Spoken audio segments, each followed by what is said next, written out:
Muito bem. Tá fácil de pegar e puxar o assunto aqui para a gente continuar falando, porque na verdade eu já falei das duas arquiteturas proprietárias principais que surgiram no mercado, né? A Novell NetWare e a Windows for Workgroups, né? Então basicamente depois falta saber como, por quê, de onde veio, como que, principalmente considerando todo poderoso e predominante Windows, como que ele conseguiu ser derrubado por uma única opção que não tinha toda a estrutura organizacional atrás dela, em tese, né? Que é a tal da arquitetura TCP/IP. Bom, eu acabei de falar toda infraestrutura, toda estrutura organizacional não existente por trás, em tese. DARPA, Departamento Norte-Americano de Pesquisa das Forças Armadas lá, tá? É basicamente tipo um mega laboratório de pesquisas tecnológicas voltada para o sistema de defesa norte-americano. A gente viu nos vídeos anteriores, a história não contada dos computadores da rede, que acabou dando grande impulso para a tecnologia de informática, de computação, foi, tristemente, mas realmente, a guerra, né? A necessidade de fazer alguma economia e ganhar a guerra ainda assim, né?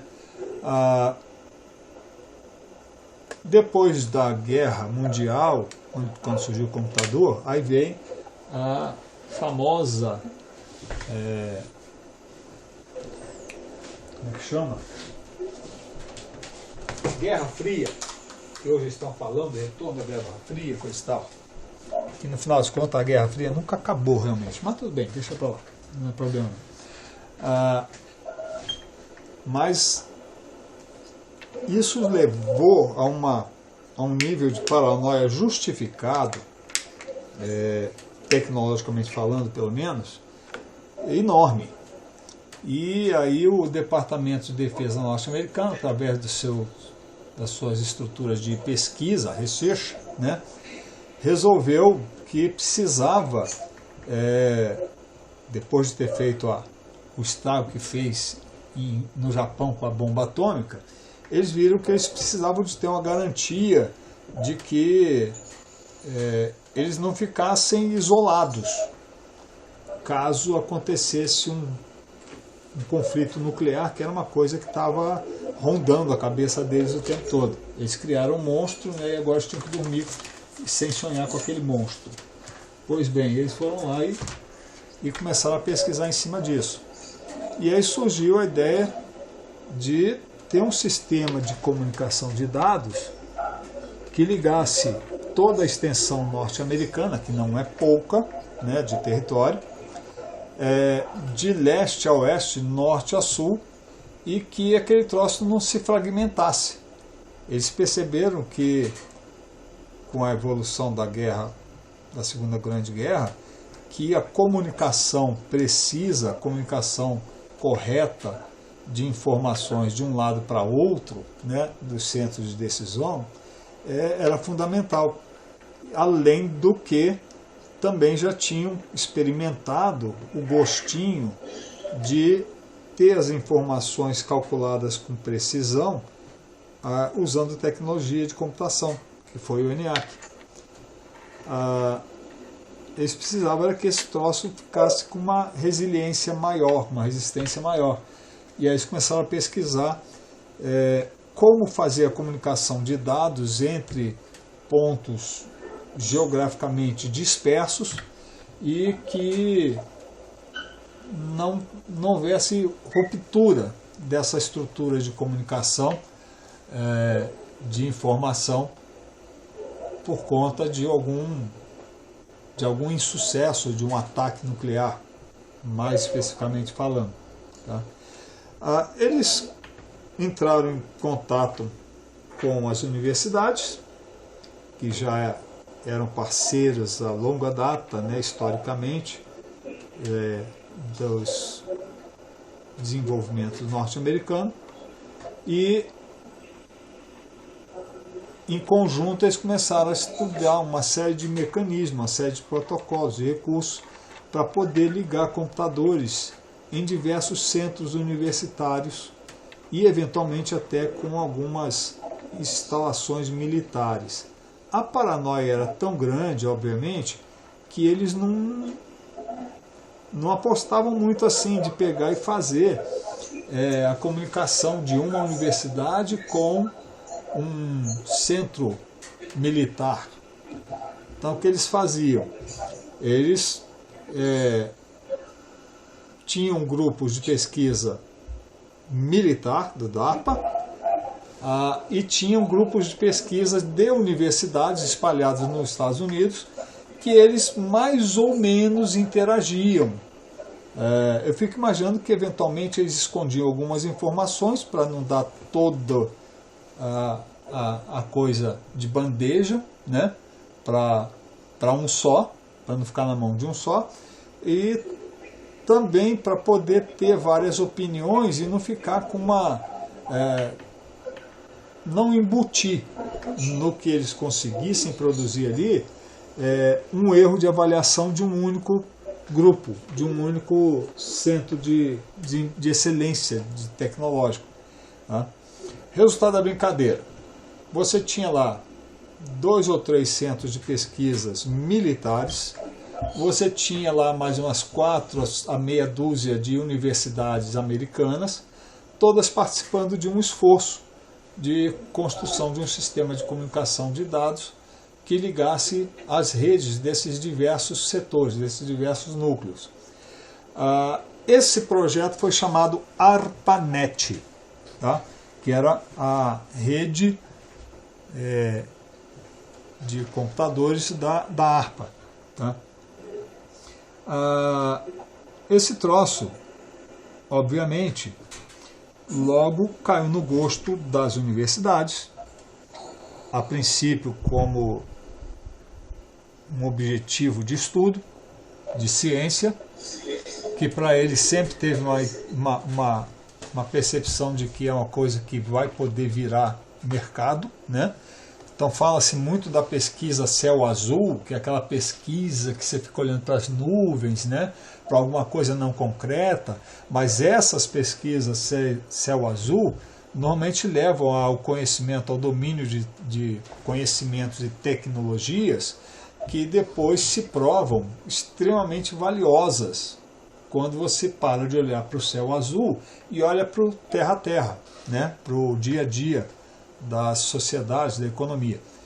E os caras tinham noção disso há muito tempo.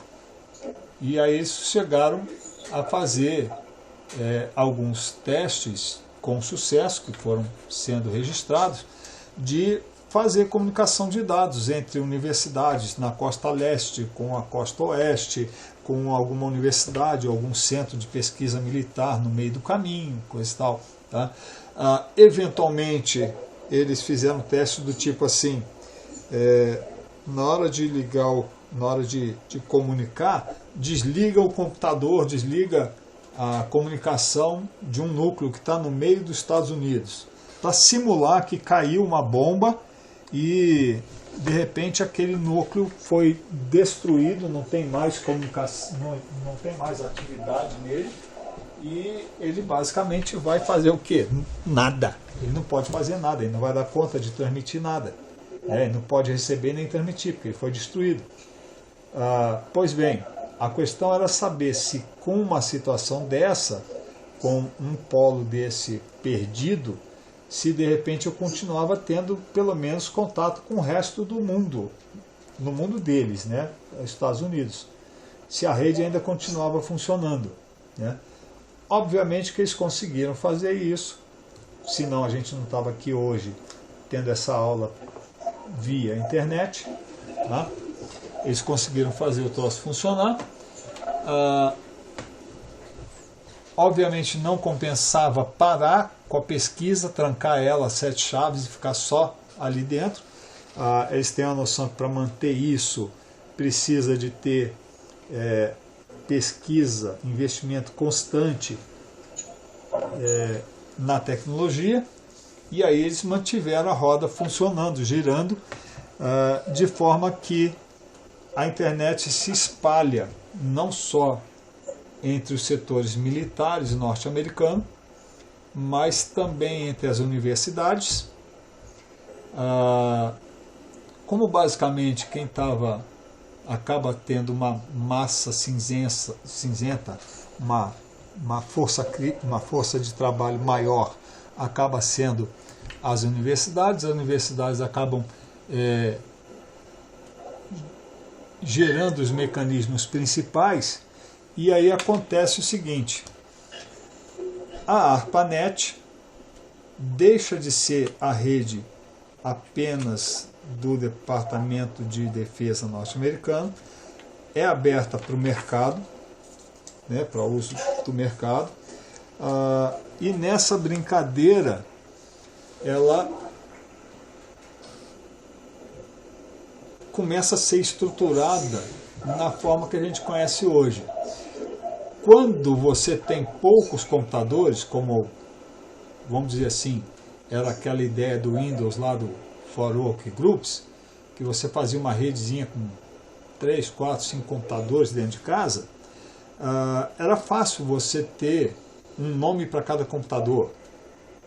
João, Antônio, Maria, dava o nome da pessoa, porque era fácil fazer aquilo ali. Você sabia que o computador de quem que era. Agora, se você começar a pensar em expandir essa rede de forma que você interliga os computadores da sua casa com os computadores da casa do seu vizinho, do seu parente, eventualmente, de repente, você vai ter uma conexão do seu computador com computadores que estão em outros bairros da cidade, aí nessa hora começa a complicar. Porque você vai encontrar outro João, outra Maria, outro Antônio, outro Joaquim, outro Manel, Então você vai começar a ter uma certa confusão e não saber para qual computador você tem que mandar aquela informação ali. Guardar o nome de todos eles. No caso da rede que eles desenvolveram, que eles chamaram de TCP/IP, o IP é uma abreviatura para Internet Protocolo, protocolo entre redes, protocolo de internet. Ele que é responsável por identificar para quem você está transmitindo. Então, quando você vai falar com algum computador no mundo, você tem que pegar e apontar para aquele computador inequivocamente. Então, quem faz isso é o IP. O IP foi proposto originalmente como uma sequência de 4 números. É uma sequência de bits, na realidade. Só que com 32 bits, ou seja, são 4 bytes. São 4 octetos. E aí ele foi estruturado na forma de 4 números separados por ponto. Pois bem, quando você pensa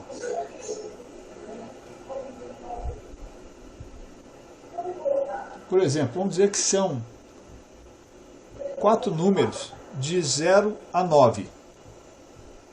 Se você falar que são 4 números de 0 a 9, o menor número que você pode ter é 0, 0, 0, 0. E o maior número que você pode ter é 9, 9, 9, 9. Ou seja, o máximo de números de combinações possíveis que você vai alcançar aí é de 10.000 combinações, começando com a 0, 0, 0, 0, 4 zeros seguidos, e terminando com a 9, 9, 9, 9, 4 9 seguidos. Se você contar, pegar o zero pular para lá para frente, você vai ver que deu 10.000 endereços possíveis. Vamos dizer, 10.000 já não é fácil da gente guardar esse troço de cabeça, Agora vamos lembrar que o cara está falando, eu falei aqui, em octetos, bytes. Então, o meu número mínimo é 0, com certeza. Mas o meu número mais alto não vai ser 9, vai ser 255. Então, eu posso ter como menor endereço 0.0.0.0 e como maior endereço eu posso ter 255.255.255.255, o que dá 256 ao quadrado. Ao quadrado não, desculpa, a quarta potência. Tá? É um troço que normalmente eu não esquento muita cabeça. Então deixa eu ver aqui. Ah, sim, quer ver que legal? Já que eu estou mostrando, olha aqui para você ver. 256 vezes 256 vezes 256 vezes 256. Opa, idiota. Eu me amo, eu me amo.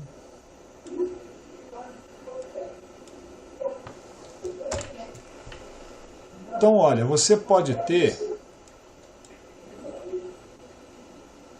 milhar, milhões, 4 bilhões e quase 4 bilhões e 300 milhões de endereços. Quase. Tá? Aproximadamente isso aí. Tá? Lá, tecnicamente falando, são 4 bilhões 294 milhões 967 mil 296 endereços possíveis, combinando 4 dígitos, 4 números que pode ir de 0 a 255 cada um deles. Tá? Então essa é a quantidade de endereços que você podia fazer. Curiosamente, logo alguém reparou que essa quantidade de endereços de repente não seria suficiente. Por quê?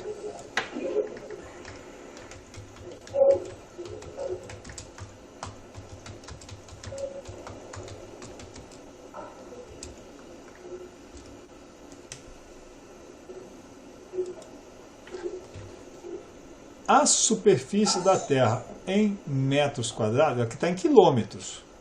Isso aqui está em quilômetros. Quilômetro quadrado seria equivalente a 1 milhão de metros quadrados. Né? E o número que eu tinha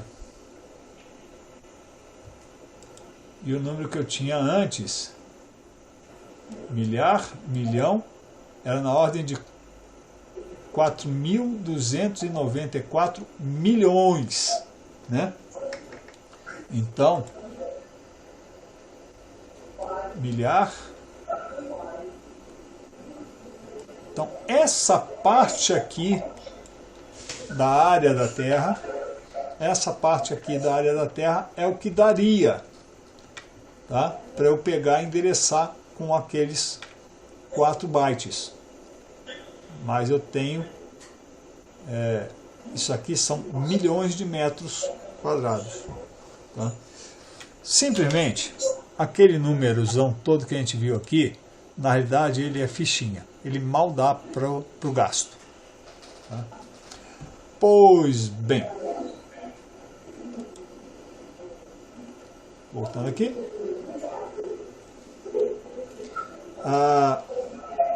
Mais uma coisa é certa. A tecnologia que eles desenvolveram lá deixava que os computadores se alcançassem, mesmo que um pedaço da rede quebrasse, tá? Mas tinha um problema sério aí, que era a quantidade desses endereços. Olha, chega uma hora que começa a ficar confuso. Deixa eu contar uma historinha. Meu pai casou com minha mãe e eles tiveram 3 filhos. Meu pai chamava Adelino. Adelino. 7 letras. A minha mãe, Alice. Curiosamente, a empregada que criou a gente chamava Alzira. 3 pessoas com letra A. Mas quando a Alzira chegou lá em casa, para falar a verdade, nós 3 já tínhamos nascido. Mas ele cismou que os nomes dos filhos tinham que começar com letra E e que precisava ter 7 letras. Na prática, sempre ouvi falar que ele queria ter uma menina, nunca teve, só teve homem. Mas aí chamou Eduardo, Evandro, Edilson. 7 letras, começando com a letra E. O casamento não deu certo, ele partiu para outra, casou de novo, teve mais 3 filhos. Tá? Só que aí, já nesses 3 filhos,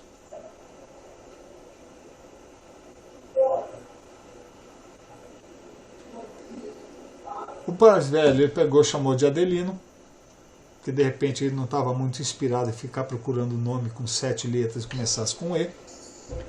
Aí pegou, pôs o nome dele mesmo no filho mais velho. No filho do meio, ele colocou o nome de Carlos. Tem nada a ver com nada comparando o que tinha antes, né? Não tem 7 letras, não começa com E nem com A. E no terceiro filho do segundo casamento, ele colocou o nome de Marcelo. Voltou pelo menos para 7 letras, porém sem a vogal, a coisa e tal. O que eu estou falando com isso? Estou falando simplesmente que manter uma coerência ali de nomenclatura muito estrita, quando você começa a crescer o seu conjunto, né, é meio complicado. É difícil você organizar essas informações. Aí o pessoal pegou e criou um conceito que é um serviço, na realidade, em cima dos conceitos da rede, que permitia que a rede funcionasse, eles criaram um sistema, um serviço chamado DNS, tá? Ou Domain Name Service. É um serviço de nomes de domínio. É um sistema de bases de dados distribuído na prática, que permite que cada instituição, cada grupo que vai participar com a sua rede, da rede maior da internet, gerencie os nomes, gerencie os endereços dentro do seu domínio. Tá? Então a internet se constitui aí de uma área grande, onde você tem regiões, você tem zonas delimitadas, que são os domínios de cada um. Tá? Então fizeram lá o tal do DNS, que faz essa tradução de nome para endereço e endereço para nome. Tá? Com isso, eles conseguem montar uma estrutura. Ainda vai faltar mais alguns recursos básicos, que aí vai aparecer à medida do que for preciso aqui, mas aí, com isso eles conseguem ter uma estrutura que consegue oferecer, dá a possibilidade de abrir a ARPANET para o mundo todo. Então aí é que surge a ideia de internet. E nessa hora tem aqui uma coisa curiosa. Quando a internet, a ARPANET na realidade surgiu, ela tinha uma área que era os departamentos militares. Tinha uma área que era o cliente principal dessa rede, que era o governo. E tinha uma área que era a área fundamental para desenvolver a coisa toda, que era a educação, as universidades. Então, basicamente, lá no primórdio, o pessoal começou a organizar esses endereços em termos de 3 domínios: Gov, Edu e Militar, 1000. Tá? Gov, Edu e 1000. Depois, quando resolveram abrir de repente começa a haver uma interação e por interesses, muitas vezes até militares mesmo, começa a ter uma expansão da internet atravessando o Atlântico e o Pacífico. Aí começa a ter internet na Inglaterra, começa a ter internet na Austrália, no Canadá, não sei o quê. E aí eles pegam uma tabela padrão internacional que define a sigla dos estados, né, dos países. Então, tem a sigla da Austrália, a sigla da Grã-Bretanha, tem a sigla do Brasil, tem a sigla de mais não sei o quê. Tá? Eles pegam aquele troço lá e usam aquelas duas letrinhas. Então começa, de repente, a gente pode imaginar um momento que a ARPANET, ainda não é nem internet direito, ela tem os domínios Gov, Mil e Edu nos Estados Unidos, e tem os domínios GB da Grã-Bretanha, acho que é CA do Canadá, a U da Austrália, sei lá, não sei quais são, não sei todos os símbolos não, tá? Mas aí tem os domínios, e ali dentro daqueles domínios cada grupo organiza seus nomes, seus endereços, né, suas faixas de endereço. Tá? Uma coisa que a gente tem que lembrar aqui, que na arquitetura TCP/IP, como eu falei, eles usaram o endereço IP na forma de 4 bytes. Tá? Depois a gente vai falar da norma. Deixa eu ver o que foi aqui.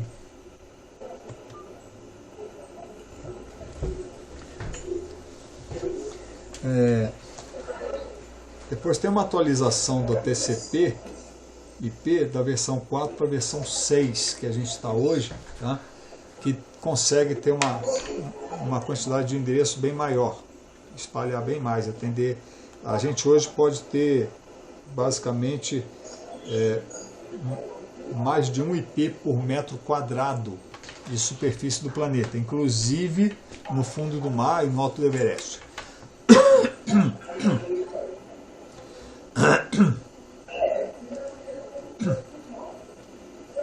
Pois bem, esse endereço TCP/IP, deixa eu voltar aqui na edição desse troço, eu vou editando aqui e vou explicando para vocês.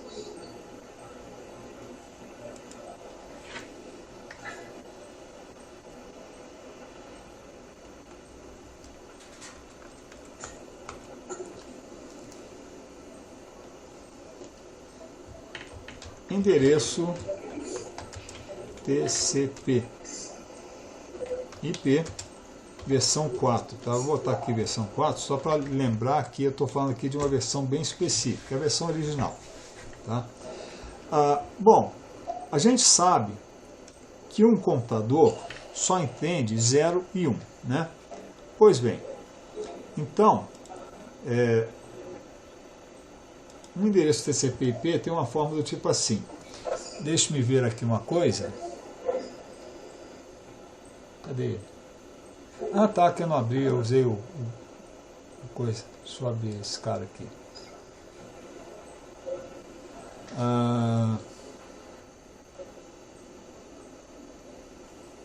Deixa eu colocar aqui 192 binário. Saco.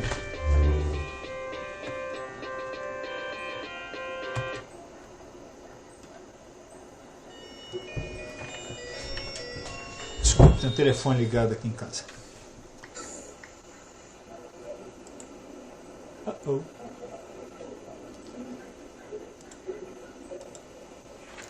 $192.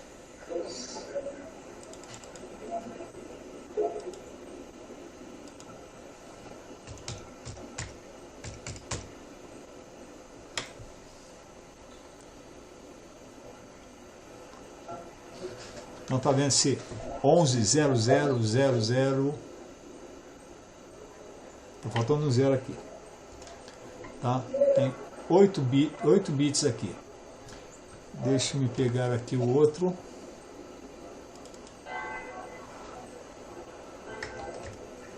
Não é isso que eu quero, não. 68. Certo.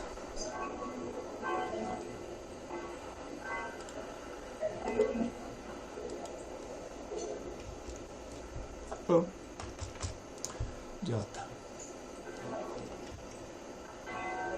Binário, copiar.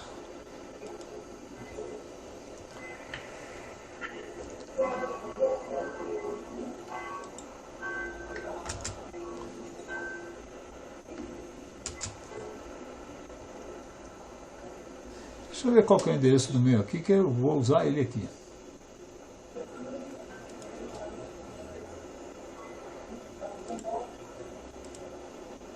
Dois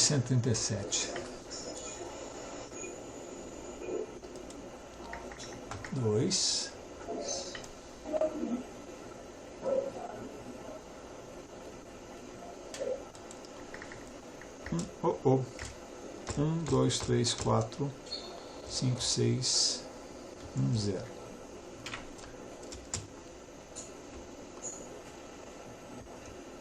E 137 que eu falei, né?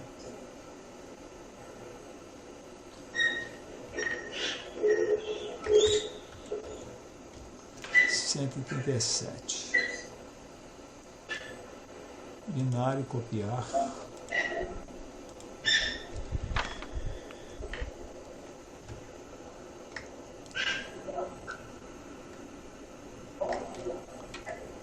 Deixa eu ver aqui, 4, que está sobrando um 0. Agora está certo. Tá? Então, por exemplo, o endereço IP versão 4 do meu notebook aqui, a partir de onde eu estou transmitindo a aula para vocês, é esse endereço, que na prática significa 192.168.2.137. Tá? Então vamos botar uns espacinhos aqui, só para ficar mais fácil de ver a bagunça.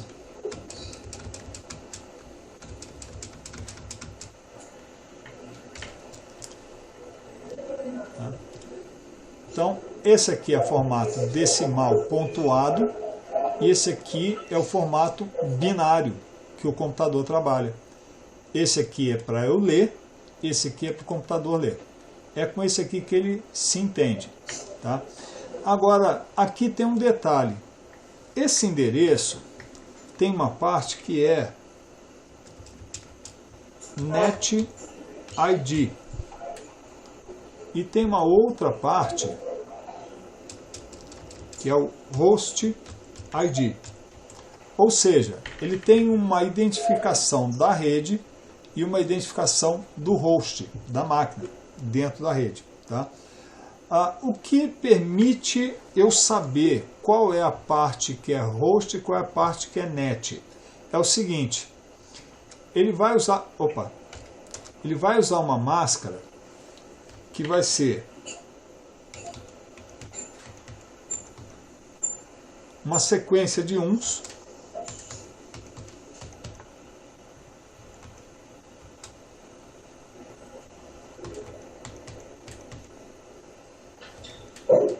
e uma sequência de zeros.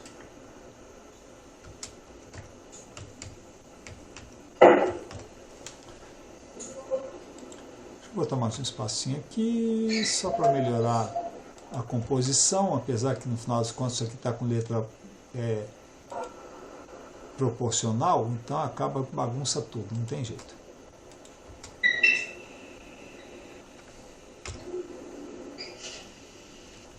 Sobrou. Tá? Então isso aqui é o IP em binário.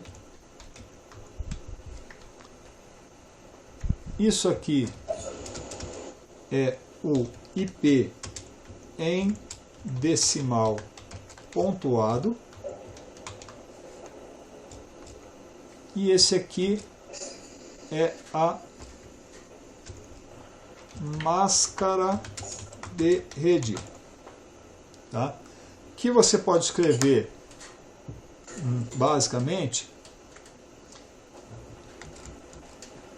255.168.2.137. 255 ponto 255 ponto 0.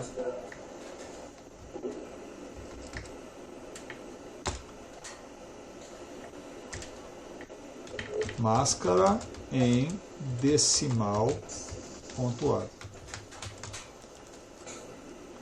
A máscara também pode, aí é uma questão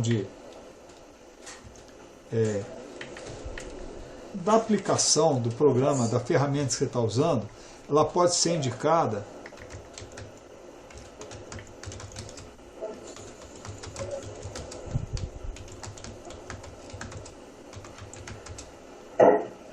barra, no caso dessa máscara aqui, que tem 24 bits, ó, ela tem 8 bits, mais 8 bits 16, mais 8 bits 24, tá? Aí você conta só os bits que estão ligados, na forma barra 24, tá? Então tem máscara de 8, máscara de 12, máscara de 10, máscara de 16, tá? Qualquer tamanho de máscara aqui. Na prática, o mais comum a gente vê é 8, 16 e 24. Tá? Então ela pode ser indicada na forma. Deixa eu botar isso aqui. Opa! Deixa eu botar isso aqui.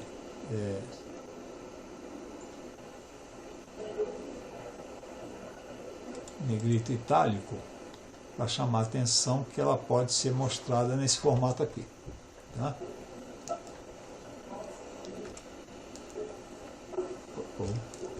Faltou eu desligar o negrito itálico aqui.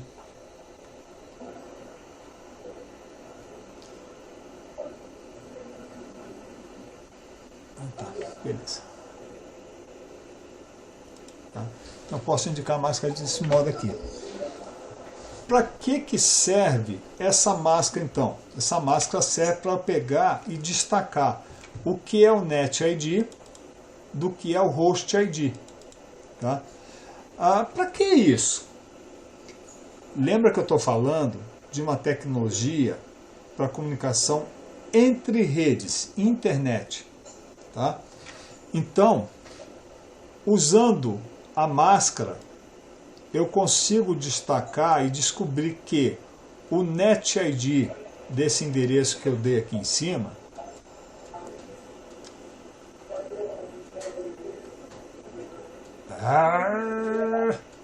coisa chata.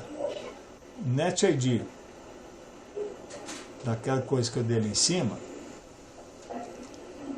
ele é 192.168.2.0. Isso aqui é o Net ID do endereço acima. Do endereço de exemplo. Tá? E o Host ID? O Host ID vai ser 137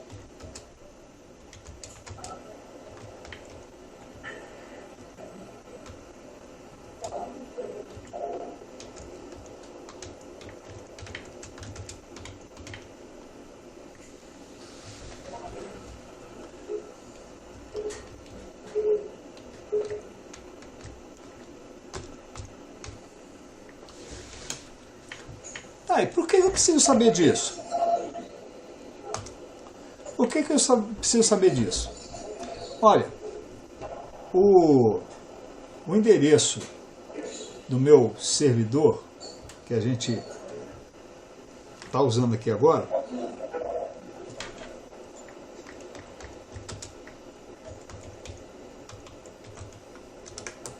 opa,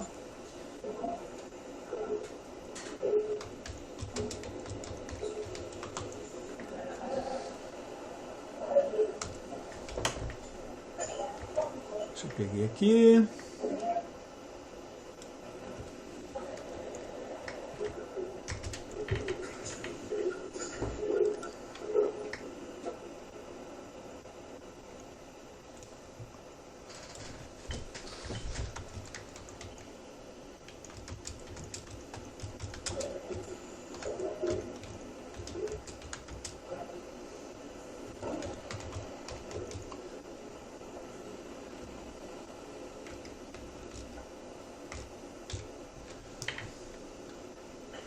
Tá?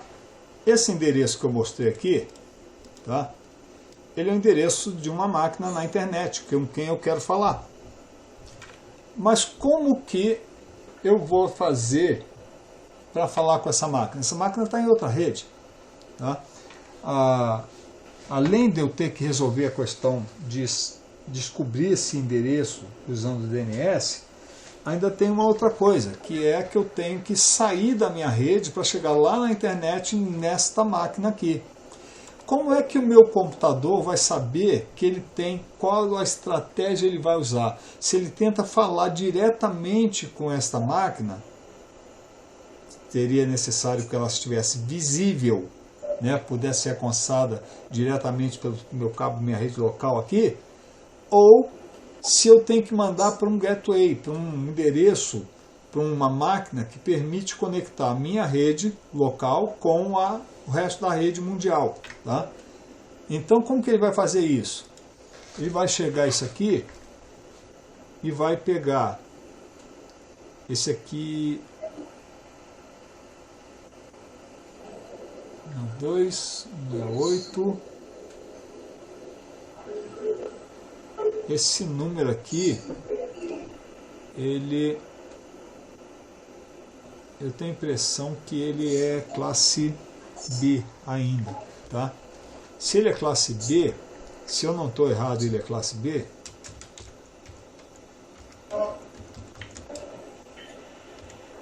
Vou botar aqui uma interrogação, tá? Se ele é classe B, então a máscara dele é 255.255.0.0. Tá? Aí o que ele faz aqui? O que ele faz aqui é o seguinte: ele pega aquele 255.255.0.0 e faz um AND bit a bit entre cada um dos octetos. Tá? Se você fizer um AND desse número com esse, digamos aqui, ó, 192 com esse aqui, tá? O que ele vai me dar é o 192. Tá vendo aqui, ó? O endereço no exemplo, o NetID é esse aqui. Por quê? Porque ele fez um bit a bit entre 255 e 192 e encontrou aquilo. 255 e 168 encontrou aquilo. 255 com 2 encontrou isso.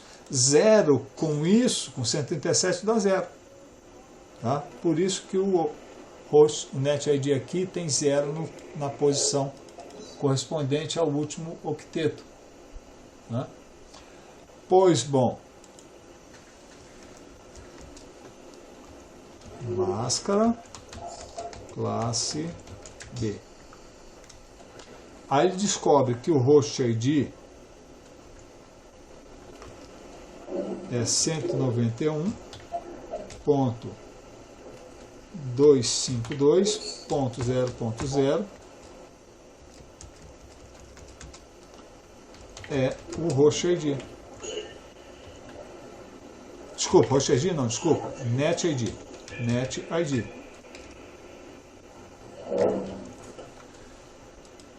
Ou seja, pela máscara de rede, ele pega, vai lá e aplica a máscara aqui, e aí ele vai saber se aquele endereço está na mesma rede ou não. Para ter na mesma rede, ele tem que ter o NetID igual. Tá? Se o NetID é igual, ele sabe que está na própria rede, então ele só manda o pacote para a rede e acabou. Agora, se não for, se o destino não está na mesma rede.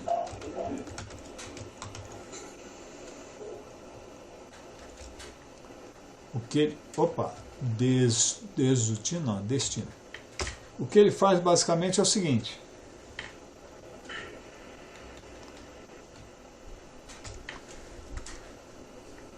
a ideia é a seguinte: coloca tudo num envelope,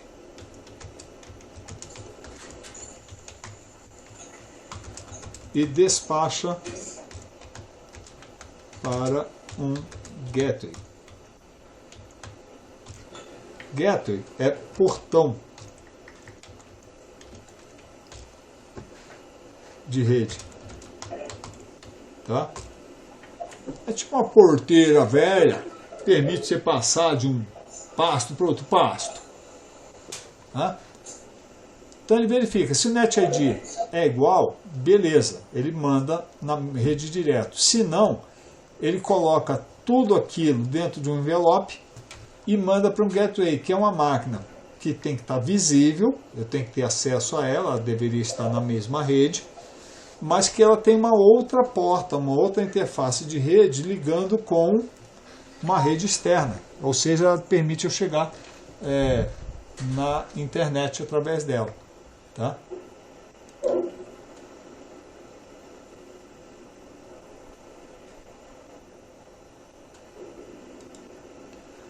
Ok?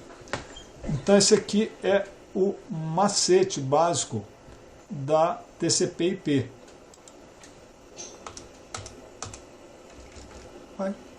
Por que ele não está voltando?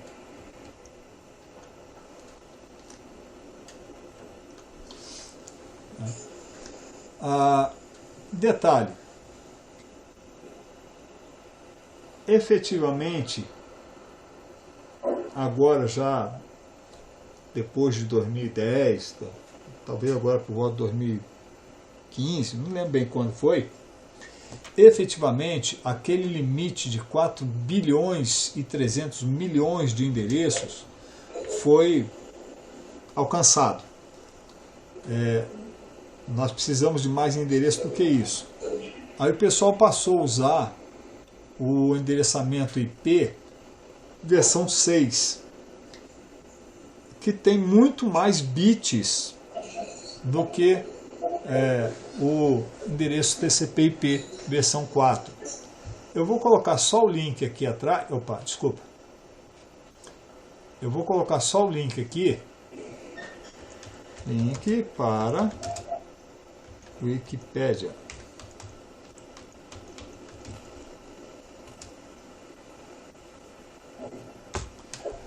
Vamos pegar aqui na Wikipédia. Vamos procurar aqui.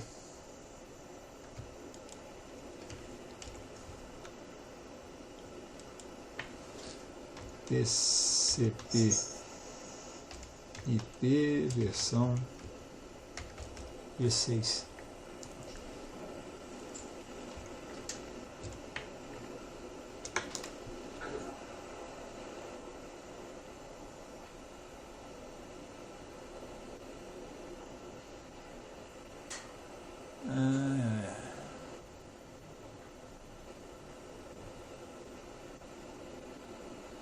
Tá. Eu sei que tem ela aqui. Deixa eu ver se eu acho ela de forma diferente. TCP/IP V6.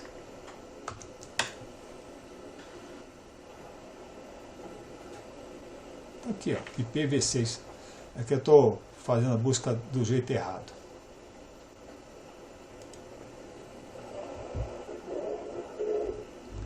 Tá aqui, ó. Ctrl+C.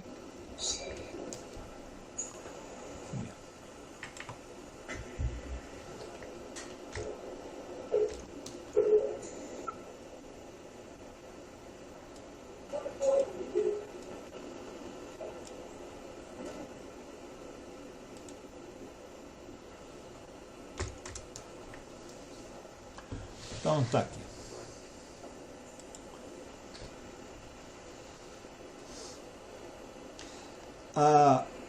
A versão 6, ela também aproveita e implementa alguns mecanismos para melhorar o uso da rede, coisa tal, o funcionamento da rede.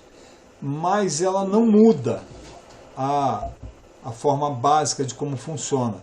Então continua tendo Host ID, Net ID, continua tendo essa forma de você achar qual é o Net ID para saber se você pode mandar diretamente para o computador ou se você tem que mandar via um gateway, alguma coisa assim, tá? Mas ela, o resto ela continua mesmo, tá? O link está aqui, ok?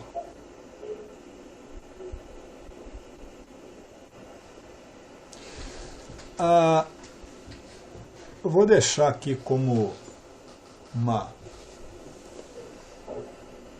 tarefa de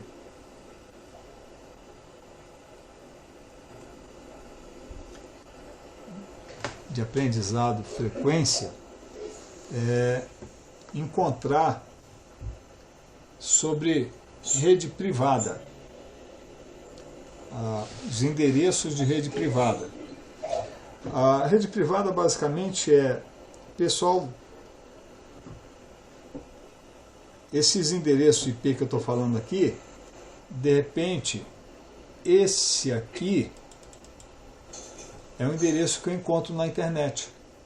É um endereço que eu posso rotear, direcionar pacotes até ele. Tá? Só existe uma máquina na rede inteira, no mundo inteiro, com esse endereço. Mas esse endereço aqui,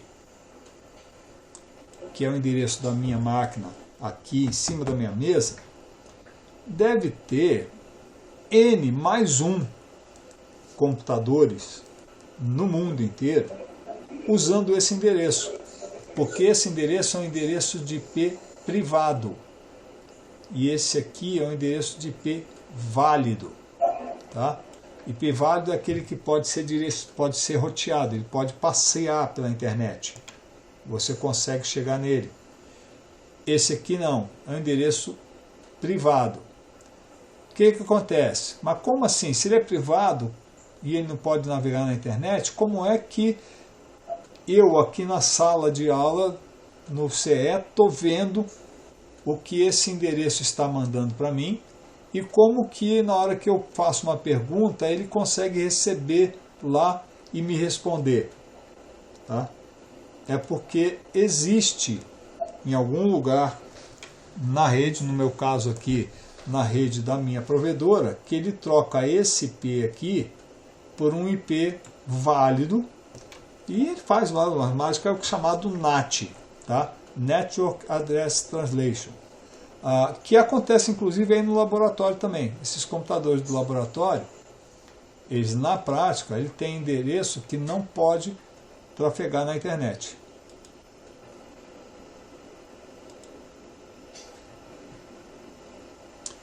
É o problema do ar-condicionado, a gente cochila.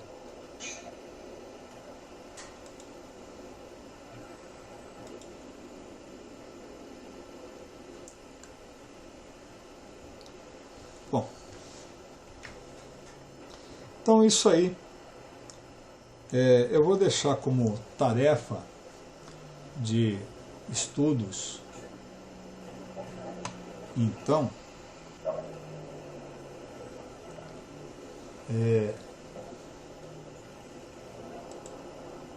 dá uma lida no IP versão 4, no IP versão 6, aí da Wikipédia, e postar no site, no comentário, eu vou colocar isso escrito aí, algum comentário falando quais são as principais diferenças entre o IP versão 4 e o IP versão 6. Tá? E por hoje a gente para com a nossa conversa, porque já deu os 2 primeiros horários e fica os 2 horários seguintes para fazer a pesquisa. Tá? Um abraço, fique com Deus.